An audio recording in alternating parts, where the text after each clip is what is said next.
Hello there, everybody. Welcome to another year of the Pokemon Swish Draft League. It's not always in Swish, but it's the Pokemon Draft League. This year it's in Swish. Sword and Shield for those that can't figure that out.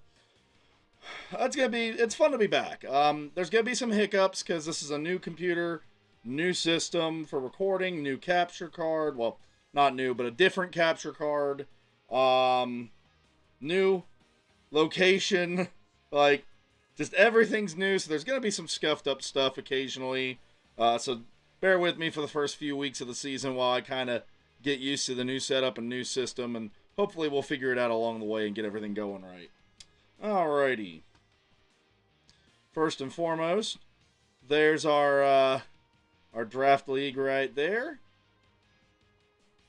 As I now get into this here, so I can play around with this some. Let's see, I do not need this open. There we go. Okay. I actually want this window a little bit bigger. Is it going to let me? And how much of that is recording? It does record the entire window, it looks like. That is awesome.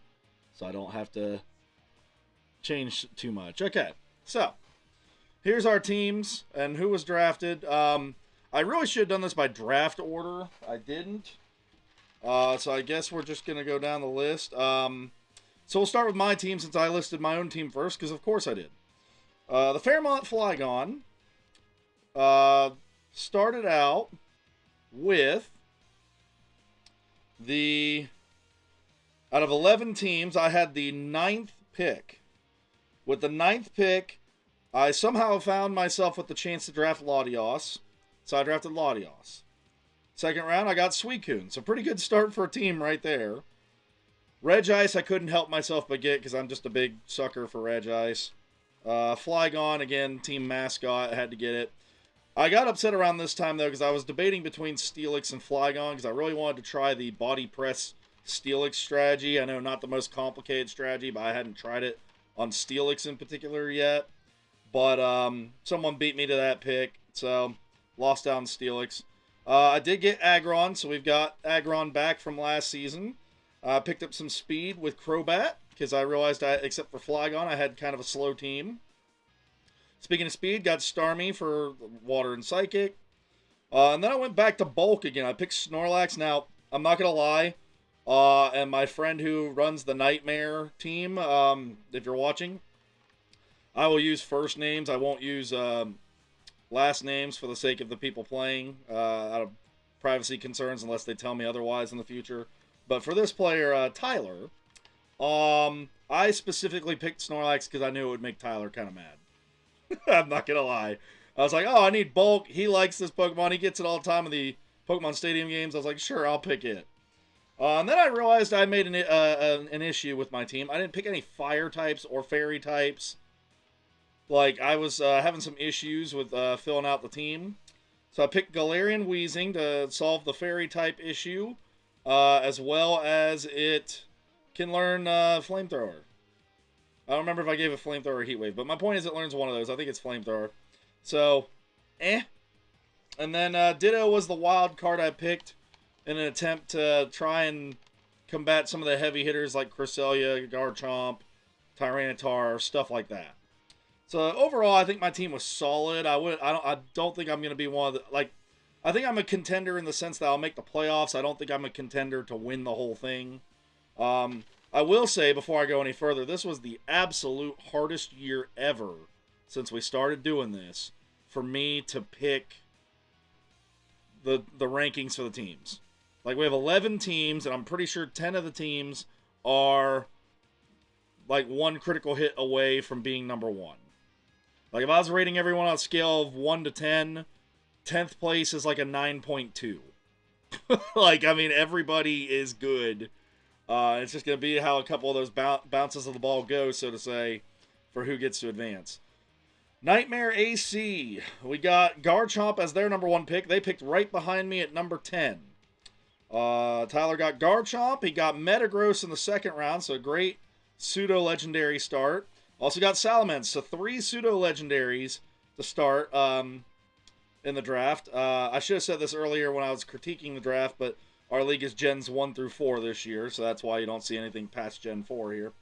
Swampert was an interesting pick by Nightmare at this point. I felt like there were other water and ground types that were out there he could have picked, but to be fair, part of my opinion of Swampert in the draft league was him being on a bad team last year, not doing much. Tyler always has his act together, and he's made the championship every year in this league. So I absolutely imagine that Swampert will do better on his team. Speaking of Pokemon that are underused, Lapras, another interesting pick. It does have Sheer Cold, so it's going to be a nightmare in that regard. Blaziken is fast, so Weavile is fast and was good for Tyler last year.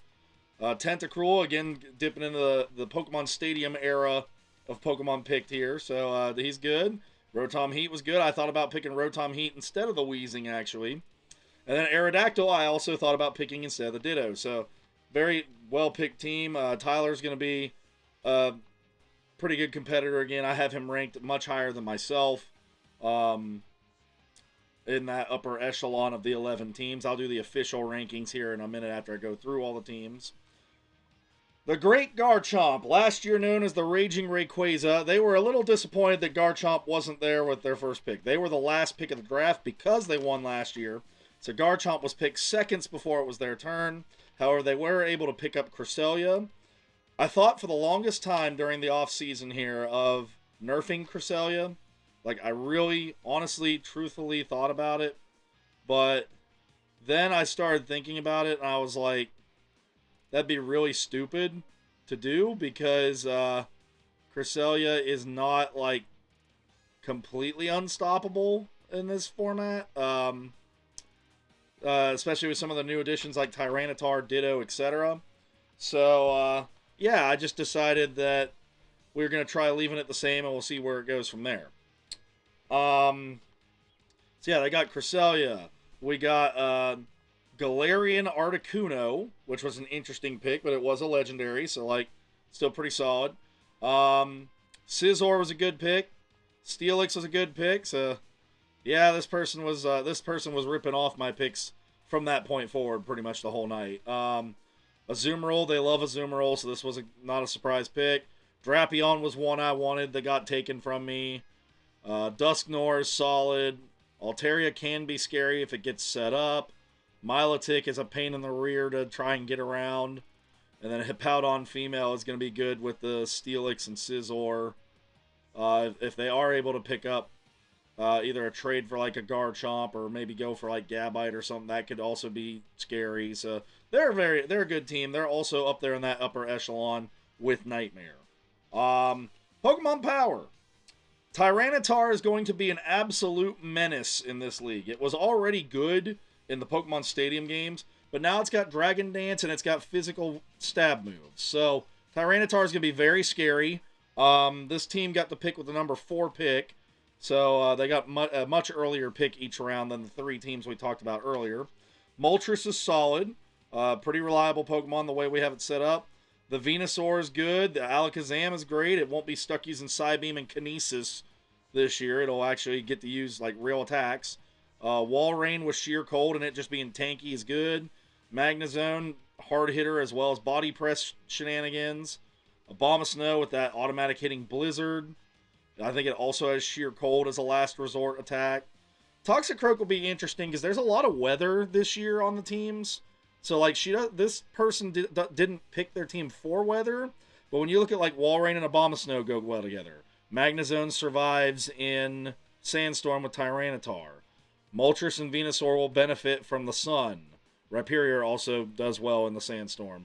Toxicroak will be great in the rain. Like, this is a team that could actually be really good despite not being a weather-setting team themselves for the most part, other than Tyranitar. I say that, and they do have the Abomasnow too, but I doubt they're going to bring both of them to most fights, but we'll see. Drifblim, solid Pokemon, trying to get a Ghost type in there. And Rhyperior, again, with the Sandstorm from Tyranitar, Rhyperior might be scarier this year because its defenses will be that much harder to get past.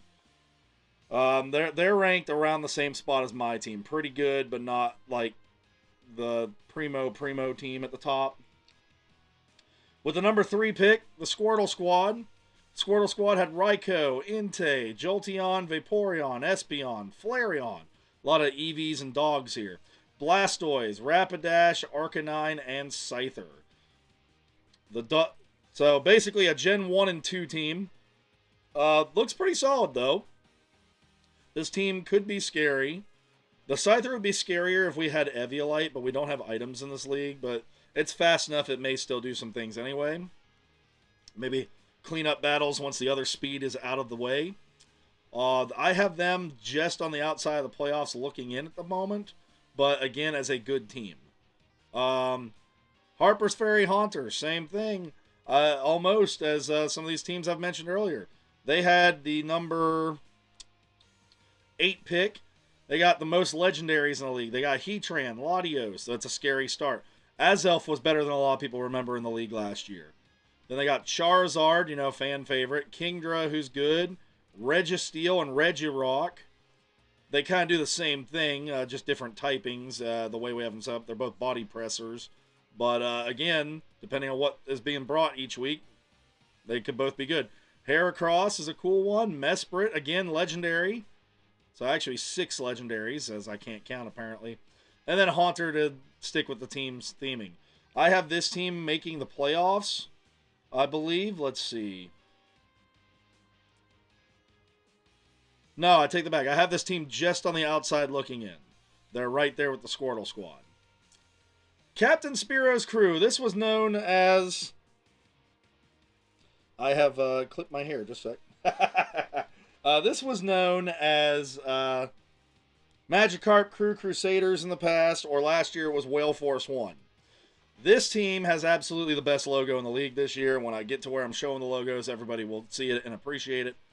Honestly, I think they drafted the best team they've ever drafted. They went for a mono water team, but their mono water team actually works. It's not filled with babies like last year where they had a lot of like Mudkips and such like that on the team. We've got Gyarados and Lantern, who are a perfect duo with each other. Gyarados is only going to be bad against electric and grass. Well, this Lantern has Volt Absorb, so electric moves don't hurt it. The grass could still be a problem. I'm not grass for Gyarados, I'm sorry. Electric and Rock. Rock is going to be neutral against Lantern. Lantern's only weaknesses are grass and ground. Grass is going to be neutral against Gyarados, and ground won't affect Gyarados. So they both have an immunity to one of the other one's weaknesses. They are a perfect duo. If these two are not brought together in almost every game, I'm going to be absolutely surprised. Crawdaunt, we saw last year on the Mamoswine team, very good. Pelipper's going to be setting the rain, making all these Pokemon hit harder, as well as Lantern's Thunder hitting 100% of the time. Octillery is a wild card that can really be a great Pokemon if you get it going. Lombre can set rain in addition to the Pelipper and has Swift Swim. Ludicolo can set rain and have Swift Swim. Sharpedo going to get boosted by the rain. Mantine, I don't know yet if they're going to do Water Absorb or Swift Swim as the ability, but either way, that's going to be a scary Pokemon. And then Wailord, who again, its moveset can set the rain. So like this team is going to be very good. I have them on the outside looking in the playoffs just because of the track record with this team where they weren't very good the first 2 seasons. But this team is absolutely, like, this is the team I think could do the most, like, wildly better than where I predict them to be. Like, this is the kind of team where, like, if you told me they were going to come in, like, 2nd place despite me telling them they weren't going to make the playoffs, I mean, I'd absolutely believe you. There's a lot of potential there. I think the only way that team could be better would be if they did add, like, a water ground type, so they had another electric immunity besides Lantern. But I don't know who you would get rid of except maybe Lombre since they already have Ludicolo. I'm not sure. But that's a very good team. It is funny that the Lombre got drafted before the Ludicolo, but again, I think that they ended up with a solid team from start to finish. Smooch 'em or Lose 'em makes a return, ladies and gentlemen. They spent last season as the Licky Munchkins, but they have gone back to their original team name from the Pokemon Stadium 2 seasons, Smooch 'em or Lose 'em. Oddly enough, they didn't pick Smoochum, but they did get Jinx, Licky, and Lickitung. They got Chinchou and Barboach. Those were some interesting picks. I forgot to mention Captain Spearo's crew. Captain Spearo's crew was the number 1 pick. So Gyarados being number 1 off the board. Very good number 1 pick. Because Gyarados is also a monster. But yeah, get back to the Smooch and Merluzum. They were the number 2 pick of the draft. So we went Gyarados followed by Jinx to start the draft. Ninetales, Corphish. I mean, again, there were some random Pokemon picked, like the Barboach and Corphish. But I could see them doing something with Xatu. I could see, Munchlax was better than expected last year. Lickitung, Licky, they can do stuff. Jinx can do stuff. If the Chinchou has Volt Absorb like the Lantern, it could maybe have some utility. So really, if they're just a couple like roster acquisitions away, like if they got rid, Barboach at least has Fissure, so I'll give it that much, and Corphish has Guillotine, so maybe that was the thought process there. But they say ditch Jigglypuff for a good Pokemon that wasn't picked, because there were some decent Pokemon that were not picked. You know, they could make some little touch-up moves like that, and then they could get in the conversation with some of these other teams. Shuckle Squad. This team, I'm very afraid to play this team. I mean, a lot of these teams I think can beat me, but this team, I don't know what I'm going to do against it. They got Zapdos, always a tough Pokemon to deal with. Articuno, who's really good if you get it set up right. Because I've won a lot of battles in Scarlet and Violet with Articuno. And Sword and Shield. Shuckle, high defense. Like, not as throwing of a pick as the first two, but again, it's going to be great with those two. Dragonite, scary as always. Gengar is good. Blissy's a tank. Rotom Mow gives him a grass type that can do some damage as well. Togekiss is a monster in Sword and Shield. Thank goodness we aren't doing the Gigantamax gimmick, or this team would almost hands down win with that pick. Machamp, who has Dynamic Punch that never misses. And Poliwrath, who's good. So, like, this is as good a team as you're going to get in a draft league. Like, I don't know how we let this team pick the ones that they picked. Like, this is going to be one of the top teams. Like, absolutely. I will be absolutely shocked if they are not at minimum in the playoffs, if not like a top 3 team.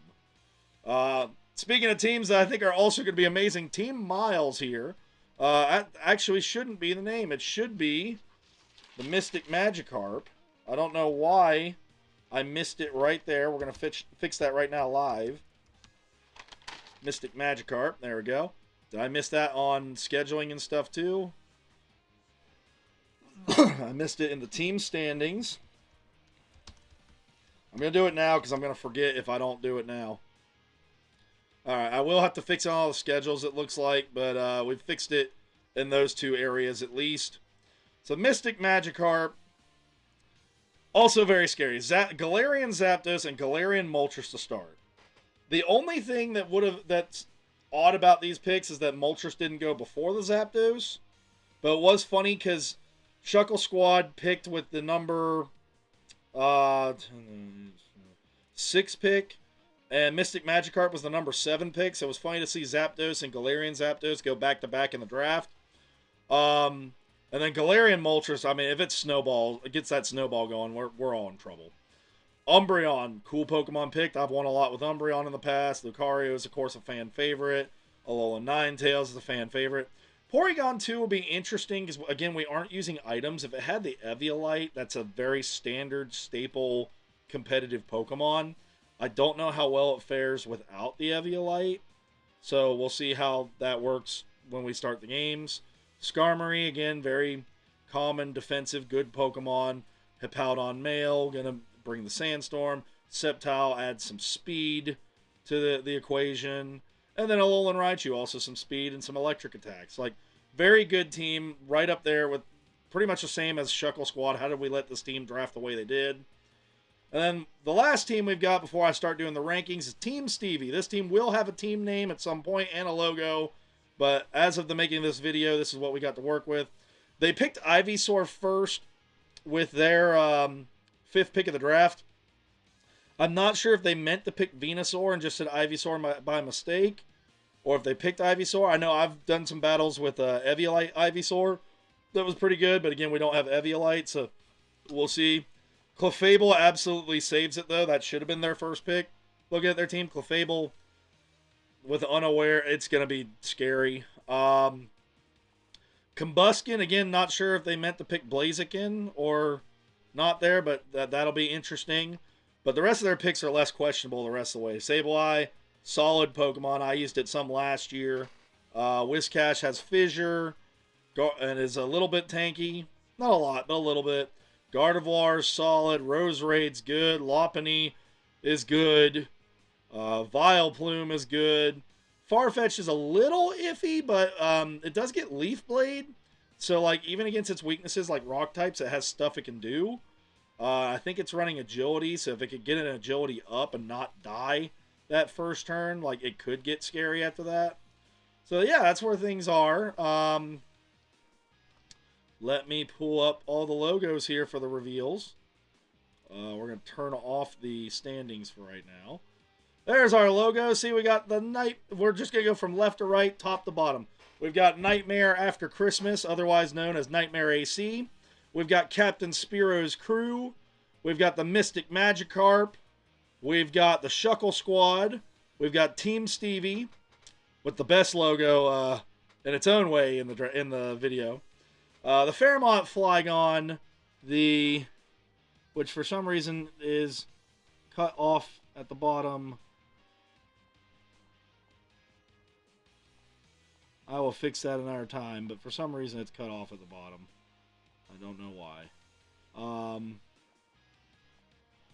It is not. It was just the way I was looking at it. Okay, I'm dumb. But anyway, the great Garchomp. The spelling of Garchomp, for those of you that are fans of one of my other passions I'm a fan of, you'll get the spelling there.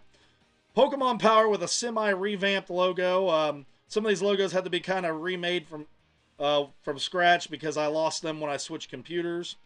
I kind of like the revamped logo a little bit better, though, for Pokemon Power. We've got the Squirtle Squad. We've got the Harper's Ferry Haunter. And Smooch 'em or Lose 'em again making a return. Alright, let's get us our rankings here. With number 11, the team I have being last place, and this is the only team that's not close, is Smooch 'em or Lose 'em. And again, it's not that they can't end up being good. I just don't see them being good out of the gate. Like, I will be very surprised if they are good out of the gate. I think once they make a couple roster moves, though, they might be able to do something. But out of the gate, yeah, I'd be surprised. All right, number 10, I'm going to have Team Stevie.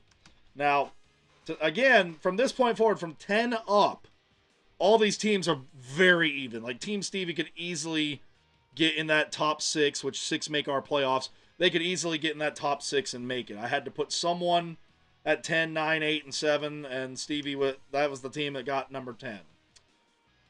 All right, number 9. Like I said, it gets rough. It gets rough trying to pick because all these teams are so even. At number 9, I'm gonna put Captain Spearo's crew. Again, I think that this team has potential. This is just where I'm kind of hesitantly put them because they haven't been good in the past. I kind of want to see them be good a little bit first before I get too high on them. Number 8, we've got the Squirtle Squad. And number 7, I've got Harper's Ferry Haunter. And the reason I have them ordered like this is simple. Both teams are very similar, and Harper's Ferry Haunter has a slightly better track record. Now, from the rest of these are the teams I think will make the playoffs. At number 6, I've got the Fairmont Flygon. I predict my team to just barely make it. So my team is the team most likely to get caught by 7, 8, 9, and 10. Number 5, I have the Pokemon Power. They just have a slightly better team than me. I think that, and their manager, to her credit, to Karen's credit, always a contender, always a good team. I don't think they've ever missed the playoffs. They've made the championship once before. They always sell themselves short because they think they're not as good as everyone else. But every year, they're right there in the conversation. They haven't won a championship yet. They're a little bit sort of like the Minnesota Vikings or Buffalo Bills of our league, where they're always good but haven't won yet. But that's got to eventually change, both in football and in our league. Number 4. I'm going to put last year's champs, the Great Garchomp. Simply because they got a little bit off the rails after their first 4 picks. Like, none of their picks were bad, but there wasn't really, like, a rhyme or reason. Like, for example, they didn't draft, they drafted Hippowdon, but they didn't draft any rock types to work with it. They have some steel types that won't get hurt by Sandstorm, but there's no rock types to take advantage of the boost, like the special defense boost. There's no Pokemon with, like, the Sand Veil ability. Like, they just kind of picked Pokemon they thought were good. They didn't, like, mesh them together. Number 3. I'm going to have Nightmare AC. They are going to be a tough out once again. They've made the championship all 5 previous seasons. Will they make it this year? I'm not predicting it at the moment. I have them at 3rd, but it would not surprise me at all in the least bit if they're back. Like, they're just always good. So we're down to 1 and 2. The 2 of the teams that, if you were paying attention earlier, I said would be 2 of our better teams. And honestly, you can make an argument for either team being number 1. I mean that. They're that good. They're that even. However, just from my personal preference, I prefer consistency and reliability over go big or go home. Now, I do like to play with Fissure sometimes for some Pokemon, but, like, it might be like a Pokemon on the whole team.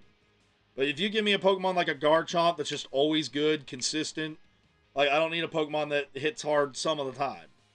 So, with that being said, from top to bottom on the roster, while they both have great starts to their teams, I'm going to have the Mystic Magikarp, because while their top picks might possibly be better with the Galarian Zapdos and Galarian Moltres, some of the other picks like Porygon 2 that I'm not sure about without its item, etc.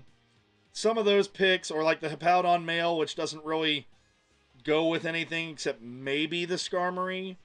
I'm going to have them at number 2 just simply out of those very small nitpicks. Number 1, I'm going to have the Shuckle Squad. When your team mascot is arguably the worst Pokemon you picked, and I mean that in a good way. I think Shuckle's a good Pokemon. I've used it several times before. When your own mascot is the worst one you picked a good team.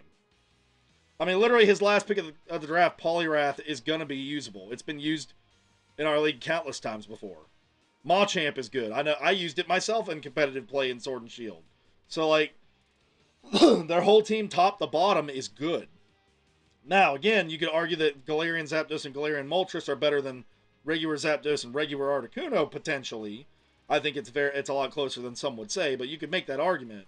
But when you start comparing the whole team top to bottom, I give the razor-thin edge to the Shuckle Squad. So, now we've got our rankings updated there on the left-hand side above me there. We've got our rankings. Let's take a look here at some of these teams and what we got ability-wise right now. No, I'm sorry, not that. That's going to be a surprise for the start of the season. What we need to actually do is bring up the numbers sheet. There we go. So we can go over the schedules here. Yep, I never went back and updated that to Mystic Magikarp. I feel so bad about that. I will have that fixed before the next video. Promise you there, Miles. Alright. So the week 1 matchups are going to be... Before I get into this, I'm going to explain one more thing. So the way this works is I play against a computer team. Now, obviously, there is no computer team in Sword and Shield, so it'll be an individual representing the computer. I generally tend to be better than the individuals representing the computer, so it's essentially like me playing the computer on Pokemon Stadium. So you can see every year I've had a winning record. Literally my worst year, I won 60% of the time. Last year I won 61% of the time. So, I'm going to do my darndest to win, and because I want that record to be as spotless as possible against the computer to prove my own battle prowess, I will always try to beat my own team when I am the computer.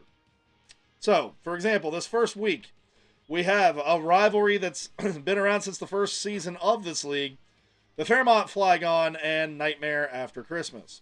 These two teams have been playing since they were the Atlanta Firo and the Tampa Bay Steelix. I will be representing Nightmare AC in that first week, with the computer person being my team. I want to win because I want to showcase how good I am at battling, that I can win against my own guys. That'll be the first game.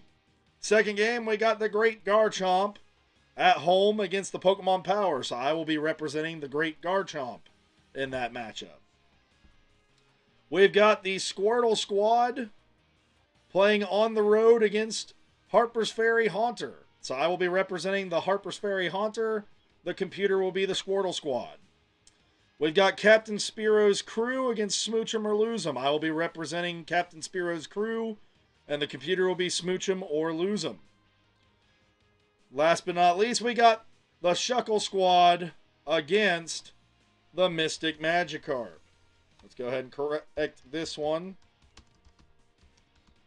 There we go. So I will be representing the Shuckle Squad in week 1 against the Mystic Magikarp. Team Stevie will have our first bye week of the season, and then we will continue to rotate byes. The season will be 11 weeks long, so everyone can play 10 games and play each other once. Then we'll pick our 6 for the playoffs. There's what our bracket looks like down here. 1 and 2 would get a bye. 3 would play 6, 4 would play 5.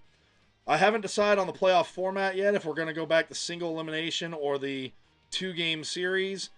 The 2-game series, I think a lot of the players in the league like the 2-game series the last couple years. As the commissioner, I actually kind of preferred the single elimination battles, but the 2-game series have been what they've preferred, so that's what I'm kind of leaning toward to start, but I'll gauge everyone's opinion. But yeah, with all that being said and done, we're ready for Pokemon this year.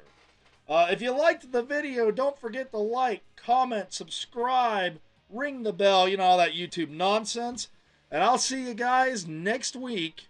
Next weekend, March 1st, will be our first week of battles. All right. See you then. Bye-bye.